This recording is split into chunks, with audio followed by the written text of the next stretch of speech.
এই গাইস, কেমন আছো তোমরা সবাই? আমি আজকে যাচ্ছি ডান্স ক্লাসে, আর যেতে যেতে পথে দেখা হলো অতনুর সাথে।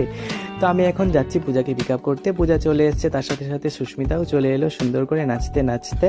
এখন আমরা তিনজন আমার গাড়িতে উঠে গেলাম, আর উঠে চলে যাচ্ছি আমরা ডান্স ক্লাসের উদ্দেশ্যেও। আমাদের আজকে অনেক দেরি হয়ে গেছে, আর পেছনে অতনু আসছে, দেখতেই পারছো। তো ডান্স ক্লাসে গিয়ে দেখি যে অলরেডি ডান্স করা শুরু হয়ে গেছে সবার, অনেকেই আগেই চলে এসছে, আর আমাদের অনেকটাই লেট হয়ে গেছে। এদিকে সহদেব বসে আছে, ম্যাডাম সুন্দরভাবে দেখিয়ে দিচ্ছে। এই যে আমার ম্যাডাম, আর এই সহদেব, প্রদীপ্তা, বুবাই, ওরা আবার বাদ যায় কেন? ওরা তো পোজ দেবেই ফটোর মধ্যে। এদিকে দুজনেরও বসে আছে, আর নাচ কিন্তু পুরো দমে চলছে, কারণ কম্পিটিশন খুব হার্ড হতে চলেছে।